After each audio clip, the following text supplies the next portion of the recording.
What's up, everyone? My name's Rex if you're new to the channel, and we have some discussing to do. So as we all know, Mighty Car Mods just got their first MR2, a 1990 GT MR2 Turbo. It's a 3S GT and it probably makes stock around 147 kilowatts. Not too much power, but it definitely has the potential.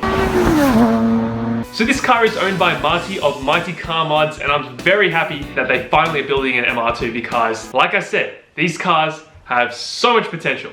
And I think it's pretty necessary for me to have an opinion on this whole thing because I myself have worked plenty of times on MR2s, including working on this shitbox behind me. Hey, it's not that much of a shitbox. Debatable.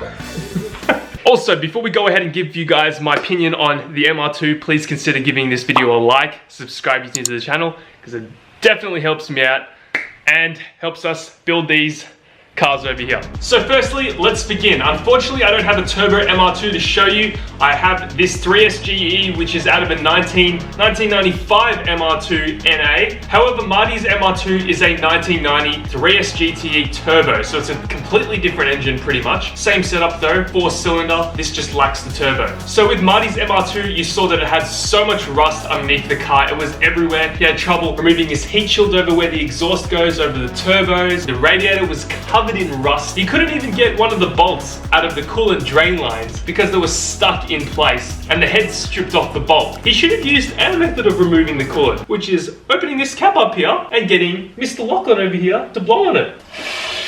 Oh. So unfortunately, the reason why Marty's MR2 was so rusty was because it was a JDM import. It actually wasn't made in Australia. Actually, no, MR2s are made in Australia. Sold in Australia, that's right. Because this was a JDM import, he's had rust everywhere. The Australian delivered ones don't have any sort of rust, so to speak, from my experience, because both our cars don't have any sort of rust at all. Simply because the climate here is a lot different compared to Japan. Over there, they'd have a lot of snow, I'm guessing, and there'd be a lot of salt on the road, different stuff on the road to get rid of all the ice. And he even says in the video that was probably the reason why there's rust everywhere, because you don't get that sort of stuff in Australia.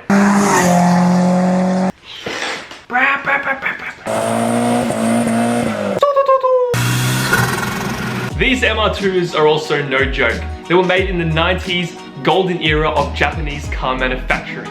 If you don't know what that is, then you simply don't like cars because, guys, this is common knowledge. 90s Jap cars are the best cars in the world.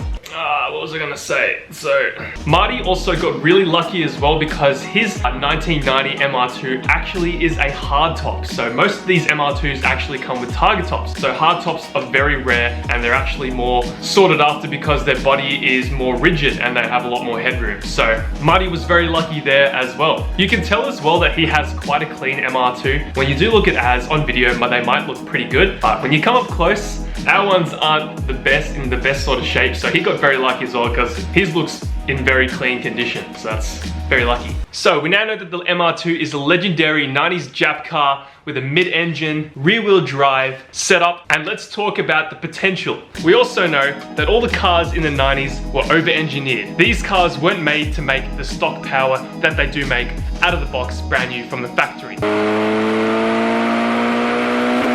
They're all easily modifiable to make stupid power, including Marty's MR2 3S GTE. So the 3S GTE stock block, the Gen 2 block, apparently can make 600-ish horsepower with some pistons and rods. People have gone as far as making even 800 wheel with some piston rods, forged engine and everything, obviously. But I don't think that Marty is going to go to that effort simply because of budget. They did have a big muck around with that Honda Jazz that they were dealing with. What was it called? Yeah, what was it called? Yaris Hilton. That's the one.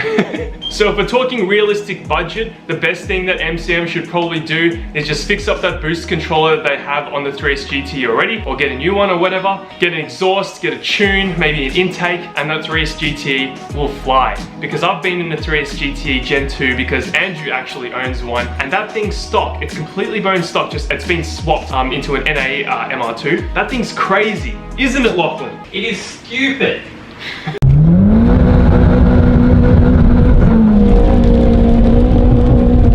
For the track, the best options are obviously coilovers because I can see that the car, it looks like it's lowered. It looks like it's on lowering springs. I don't know if it's on coilovers, but some coilovers would be great. Some good tires, good brakes, and the car will handle and feel amazing.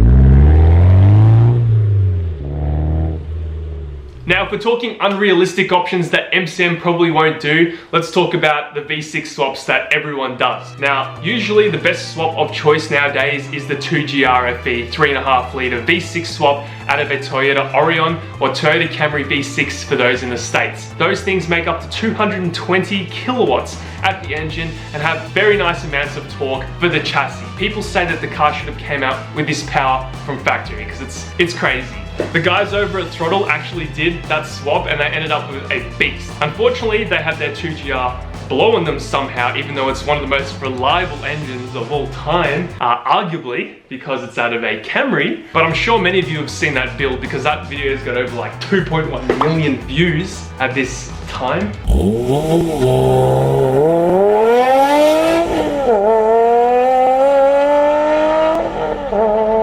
Yeah, that's the swap that I would recommend they do. But again, they're probably going to stick with the 3S GT because that's going to be their budget for this build. Of course, we need to talk about K20 swaps and other swaps. The K20 swap, the K20 to K24 swap is a very popular swap that people do in the States, and even here, you can make ridiculous power out of those K20s.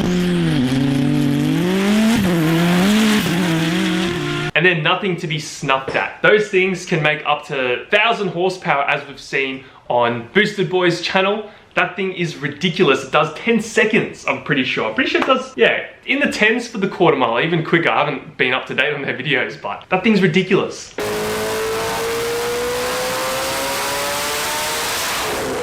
People have also gone as far as putting a 4G63 in these things out of a Mitsubishi Evo. A legendary Japanese engine, which makes ridiculous power when you modify them. Like, you must be crazy to do something like that.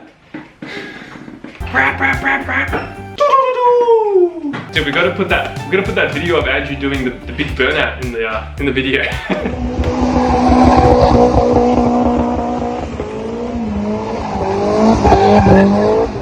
Oh my god! He did a 1-minute burnout on that MR2 and it still feels great. So like I said, it's probably going to be a little bit unrealistic for Mighty Comets to do anything like that. They're probably going to stick with the turbo MR2 and not do any sort of V6 swaps or anything. But if they do want to have that budget and they do want to make this car crazy, then they should do a swap, because there's actually plenty of room to work on these cars and they're very easy to work on. And I think Mighty exaggerated a little bit or just didn't have the patience because his engine was so incredibly rusty. So we know that the MR2 looks amazing, we know that the MR2 performs amazing, and we know that the MR2 is amazing. But how will it go against Moog's Moon Buggy? Lachlan, what do you think of that Moon Buggy? You're not in frame, What is that piece of shit? Making the calls, dude! So Mighty's Moon Buggy definitely has the potential to beat the hell out of the MR2, but it's not even a real car. That thing's just it's a race car. It's not even like, what is that thing? I'm sure that thing's gonna be great around the track and it definitely has the potential, but the MR2 is gonna beat the hell out of it. And if it doesn't, then I'm gonna be very sad and I'm gonna be upset with Mighty's driving. Now, we also did hear the two words that upset MR2 owners the worst: snap, oversteer. I'm gonna explain to you what snap oversteer is and how that doesn't really happen unless you're really inexperienced.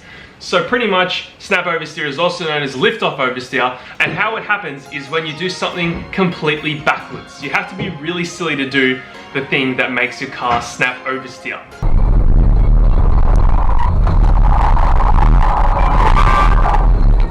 So let's just say you're going into a corner really hard and you're on throttle. The smart thing to do would be to slowly release the accelerator and ease off the accelerator and go around the corner. But lift-off oversteer happens when you're full on the throttle and you completely let go of the throttle because you're coming up to a corner or whatever. And what that does is when you're accelerating, all the weight is on the back tires on the engine, and then when you lift off really quickly and suddenly, all the weight shifts over to the front, the rear wheels get no traction. So to make that happen, you have to be really inexperienced. Now there's actually a guy out there that purposely tries to snap oversteer his car. He drives an AW11. I'll link the video in the description down below, but what he tries to do is do lift off oversteer, and what he says is that it's very difficult to actually do it on purpose because it's backward. You don't do something like that when you go into a corner, because doing that in a lot of cars will actually get that rear end to come out. And one last thing, Marty, why are you struggling so much to work on your MR2? They're not that difficult, man. Oh, I mean, Lachlan's just doing some wiring. That's why he's cooking it so much, but That just sparked. that just completely contradicts what I just said. Disconnect your battery, dude. Yeah, let me do that. But they're not that difficult to work on. So this was the first car that I've ever worked on in terms of engine modifications and removing the engine, putting it back in. And it's not that difficult compared to other cars I've heard. It's actually very simple. It's easier to remove the engine out of this car than it was to remove the engine out of the Camry. Yeah, there's actually heaps of space to work with as well. So yeah, I guess the only issue he had was because it was so rusty. But yeah, they're actually very easy to work on. So don't hold yourself back, viewers, on buying one if you think it's gonna be hard to work on. Now guys, this is a very different video. This is me talking about someone else's channel doing stuff with their MR2, and I really hope that you guys thought this was interesting. Now I do want to quickly say a big thing about supporting my channel. The RexH sticker is up available at the rexhyt.com website. So if you guys want to help support me and Lachlan, do lots of stuff with our cars, check out rexhyt.com and you'll be able to purchase stickers like this. There's my baby in its current state, and over here is Lachlan working on his MR2 over here. Woo! Multicolored, pink, black, yellow, red, green, white. It was originally green, so yeah. And of course, if you liked the video, smash that like button, and I will talk to you guys in the next one. Thank you so much for watching.